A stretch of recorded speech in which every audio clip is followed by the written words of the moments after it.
uma calçada. E a gente, muito vagabundão, sentou, tinha um cara grandão chamado Romeu, pegou uma marreta enorme, e os caras falavam assim, pô Romeu, como você é forte, você quebra muito, ele... E todo mundo assim, ó, de braço cruzado, mandando ele trabalhar. Tem isso também que a gente faz muito entre nós, porque o outro está fazendo e eu estou me escondendo naquela minha pouca vontade de me envolver de fato com as coisas. E isso é verdadeiro, né? Tinha coisas que as pessoas na convivência não sabiam. O Jaime era um cara frustradão. Uma vez a gente sentou e trocou ideia e ele falou assim, você é um cara que ainda escreve, né? Eu sempre quis escrever para o movimento e nunca tive tempo para isso. Quando você para pensar que o cara está com 60 e poucos anos, com uma puta bagagem de vida, com um zilhão de coisas que ele poderia escrever, e ele tinha muito texto, mas era assim, sobre a ética, sobre o anarcossindicalismo, sobre não sei o quê, que às vezes até o garoto ligava lá, escrevia para ele, ligava para ele, pô, estou fazendo a tese e tal, coisa e tal, o senhor podia, e ele escrevia. Então ele tinha muita coisa, mas nada que ele produzisse especificamente a partir daquilo que ele queria. Então assim, quando você está nessa militância que você está todo dia, você também está deixando de fazer essas outras coisas que são prazerosas para você. E até onde você está disposto a deixar o seu prazer para fazer só as coisas da militância? É uma pergunta que a militância faz para si, né? Acho que todo militante faz para si mesmo, que a gente abre mão. Um dia eu estava saindo da minha casa, essa minha companheira olhou para mim e falou assim, e olha que eu ajudava, né, fazer as tarefas domésticas, depois ela olhou para mim e falou assim, você não acha que você é muito militante, não?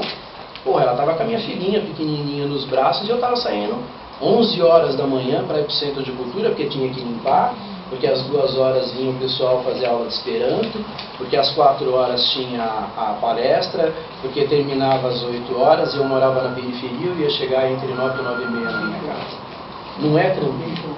Então tudo isso faz parte dessa dificuldade que a gente tem na militância e que às vezes a gente não percebe isso aí. Mas foi isso, né? Eu casei e me separei dentro do Centro de Cultura, eu aprendi e desaprendi dentro do Centro de Cultura, porque foi no Centro de Cultura também que eu perdi o controle e as drogas se tornaram um problema para mim e eu tive que lidar com isso numa outra fase. E em 95, quando eu definitivamente me afastei do Centro de Cultura, eu tinha tomado uma decisão para mim. Eu falei assim, porra, como é que eu vou dizer? Eu acho que o Centro de Cultura está absolutamente certo naquilo que ele faz, que são as palestras e coisa e tal, porque ele agrega as pessoas conversam, coisa e tal. Mas está escrito lá no Estatuto do Centro de Cultura que um dos seus objetivos é levar a cultura nos meios populares aonde não tem. Eu levo 1h30 para chegar aqui, 1h30 para voltar, são 3. Se eu conseguir fazer um trabalho lá no bairro onde eu moro, porra, vai ser muito bacana. Primeiro, porque eu vou sentir essa satisfação pessoal. Segundo, porque eu vou estar fazendo, eu posso trazer o pessoal de lá para cá, levar daqui para lá e coisa e tal. E não deixo de fazer aquilo que eu acho legal. O Jaime, quando a gente foi conversar sobre isso, eu me recordo que eu citei até a Greve Geral de 17, o livro da Yara Cury. Eu falei assim, pô, mas não tinha lá os comitês lá organizados por bairro? É nisso que eu penso, cara. A gente tem que sair, né, desse espaço central onde eu só falo para os iguais e ir lá na periferia onde eu vou falar para pessoas diferentes de mim. E ali é o meu grande desafio. E aí foi um momento que eu optei, né, por me afastar do Centro de Cultura e fui para o bairro e fiz. A gente criou um projeto cultural, reunia 120 pessoas, 120 garotos no final de semana com aula de violão, capoeira, xadrez e flauta. Levamos o Vicentinho, o Centro de Cultura nunca conseguiu trazer o Vicentinho para um debate. Nós levamos o Vicentinho para a escola. Levamos o Mercadante para a escola numa sexta-feira, quando os caras tinham roubado até o fio da energia. E tivemos que fazer um gato para a escola poder ter energia, o cara poder falar. Então assim, fizemos exposição de jornal do 1º de maio, fizemos um monte de coisa ali. Mas não foi... eu acho que algumas pessoas do Centro de Cultura, inclusive esse colega que levou a gente para almoçar na casa dele, ficou muito assim, mas ele está abandonando o barco. Não, não estava abandonando o barco, só queria que o meu barco seguisse um caminho diferente. Para que lá naquele caminho ali eu também descobrisse e fizesse outras coisas.